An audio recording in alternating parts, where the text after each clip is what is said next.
How are we doing, Reds fans? Good morning and welcome back to the channel. It is the morning after Anfield's revenge, if you will, where Liverpool finally beat Crystal Palace in this season, where we beat Crystal Palace 3-1 at Anfield.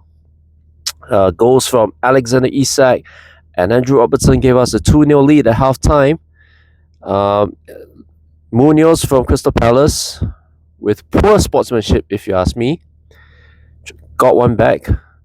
But Florian Wirtz, in the dying seconds of the game, made it 3-1 and sealed the deal. Let's just briefly go through the match in itself. Obviously, like I said, the first goal was from a returning Alexander Isak. Welcome back, my brother. Welcome back. AI9. To be fair, McAllister went for the shot. The ball kind of hit Isak on his ankle, but he knew what to do from there. Kicked the instead of a clean strike on the ball, he struck the ball downwards, and it bounced up, and it kind of like rainbow looped over Dean Henderson. There was no chance. There was no chance. All right. The second goal, probably the goal of the match. No, it is the goal of the match, where a save from our third choice goalkeeper, Freddie Woodman, turned into a counter attack, a Route 1 classic counter attack, starting from clearance from Konate, and then Wirtz coming back, seeing Jones, passing quick pass to Jones, and Jones then released the ball to Andy Robertson, of all people, who took it in stride, clean strike, grounder strike. No chance for Dean Henderson either. 2-0. Stayed that way until the 71st minute. And like I said at the start of this video, Munoz, very poor sportsmanship. And I'll tell you why. After Woodman saved the shot from Crystal Palace, he was writhing in pain because of his knee. He tried to stand up, but he buckled back down. Crystal Palace should have... The game should have stopped. The referee should have stopped the play, in my opinion. But Munoz didn't care. Crystal Palace didn't care. He just struck the ball. In any other situation, right, that would have been a very nice looping ball, a looping shot over the defenders, no problem. 2-1. On any other occasion, I would have said, yeah, okay, fair play. That was a good, nice shot. But Woodman was down. Our keeper was down. And Munoz just didn't care. He just went and took the shot. That's a very unsportsmanlike conduct. Even the commentators in that match referred back to decades ago, where it was West Ham against Everton, which ironically they played concurrently with Crystal Palace and Liverpool last night. And it was decades ago where Everton keeper was injured, and Paulo Di Canio from West Ham could have just slot the ball in, but instead he stopped play. It was across to Di Canio, but Di Canio caught the ball with his arms, stopped play, and say, "Hey, let the keeper get treatment." That's the conduct that should be displayed. But Munoz did not display that. Crystal Palace did not display that. And that was 2-1. And then, as you know, all season, the moment Liverpool concede the first goal, panic sets in. It wasn't until the dying minute, the extra time, the stoppage time in the second half, 94th minute, I think. I was there watching the game at Cook and Brew, when Florian Wirtz got the ball and wanted to throw the ball in himself. I'll say, leave it to Joe Gomez. Leave it to Joe Gomez. And sure enough, Joe Gomez took the throw in, a long throw. And I thought it was Gakpo, but it was actually McAllister trying to shield him. The Crystal Palace defender stuck his leg out so that the ball was cushioned nicely for Florian Wirtz, and it was a wonderful strike. A sweet strike from Florian Wirtz. Beyond Dean Henderson, off the post and in. And that was 3-1. That was the game. I think Dean Henderson cannot be blamed for any of the 3 goals. There was nothing he could do. There was absolutely nothing he could do. Now, in terms of this match, When I got home last night and I was thinking of what to say for this video, only one person constantly ran through my mind, and I'm gonna give a shout out and I'll say this person, without question, is Liverpool's man of the match. Who is that? The one and only Freddie Woodman. Our goalkeeper is the man of the match, rightfully so. He put up an Alisson-like display. In fact, if you watch the match like I did, like I said, the second goal, it was a close, I think it was a bullet hitter. I think it was a hitter, right? Close range hitter. Couldn't miss. On target from Crystal Palace. But Woodman was there. Saved the ball, saved the shot, and then led to the counter. In fact, the cameras showed Alisson on the sideline standing up and cheering for Freddie Woodman. But that was not the only shot that Freddie Woodman had saved. In fact, he take away the goal that was conceded because his knee was hurt.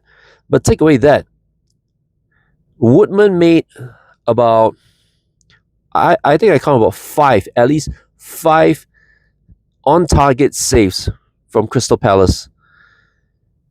Think about that because the reverse fixture at Selhurst Park earlier this season, Crystal Palace ran riot over all of us, over Liverpool. I mentioned in that game, right, that Crystal Palace could have made 5 or 6-0 up at Selhurst Park at halftime, if not for Alisson. In a similar fashion, Crystal Palace could have scored 4, they could have scored 5, but Freddie Woodman, our third choice keeper, by the way, Freddie Woodman saved all those shots. So I really have to say, well done to Freddie Woodman. Of course, the team as a whole, they deserve credit. Arne Slot, well done to Arne Slot. He set up the team very well. I would have said, I will say welcome back Isak, because he got his first goal at Anfield since the Southampton game in the League Cup, if I'm not mistaken. His first goal back from injury. So I hope this will give Isak the boost that he needs for the rest of the season, especially next week when we go to Old Trafford. But Freddie Woodman, he deserves the utmost plaudits for this game, and we're gonna need that same antics, the same performance at Old Trafford next week, because we're going to face Man United. We are now level on points, but Man United have a game in hand. We win this game next week, not only are we level on points, we might even go to third, and we would all but guarantee Champions League spots next season. Speaking of the Champions League, this is a little opinion of mine. We have representatives of the Premier League in all 3 European competitions. Crystal Palace, they are going to the semi-finals of the Conference League. Arsenal in the semi-finals of the Champions League. And I believe Nottingham Forest and Aston Villa, they're going for the Europa League. So there is a potential scenario where Champions League, Europa League, Conference League could have an English finalist. For me personally, I support English teams in Europe. So even though Liverpool, I'm a Liverpool supporter, obviously, even though I don't like rival clubs, right? Because as a Liverpool fan, as a Liverpool supporter, you don't back your rival clubs, at least domestically. So I don't back Arsenal, I don't back Man City, I don't back Man United, Chelsea, Tottenham, whatever. But in European competition, I back them. I back them. I would support them. I hope they become successful. So even though Crystal Palace last night, paybacks are you know what, right?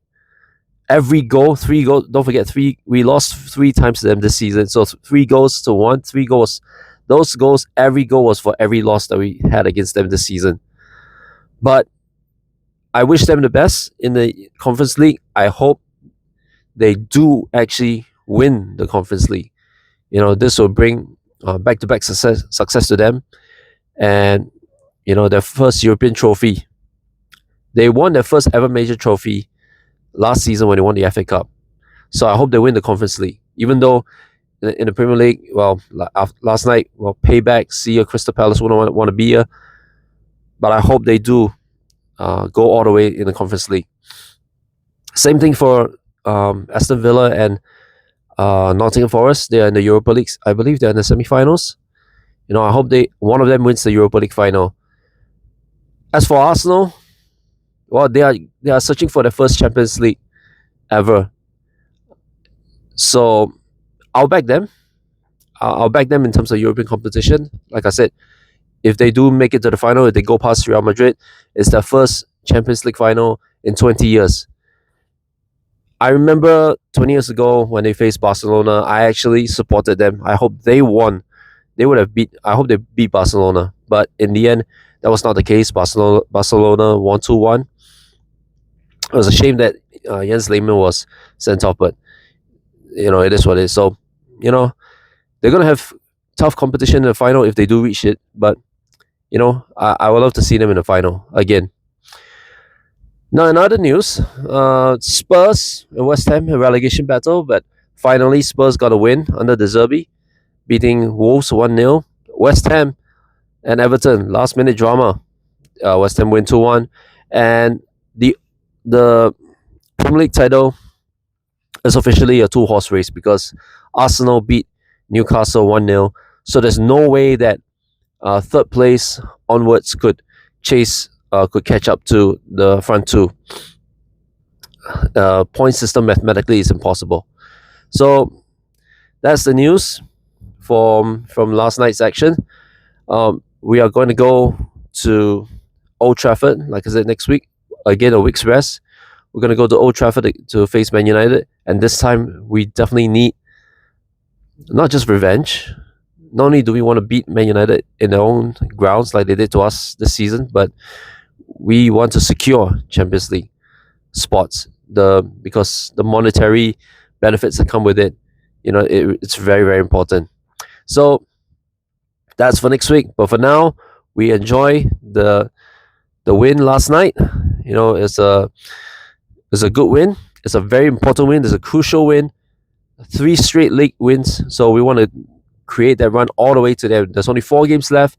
Let's end the season on a high, at least for Mo Salah. Oh, by the way, I almost forgot. Mo Salah had to leave the field because of his hamstring. So let's hope that this is not the last that we see of Mo Salah this season. We definitely want to see him against Brentford, at least in the last game of the season at home. So let's hope that is the case. Let's give him the send-off that he deserves. Robertson scored today. He's going off. He's leaving as well. Let's give them both the send-off that they both deserve. So,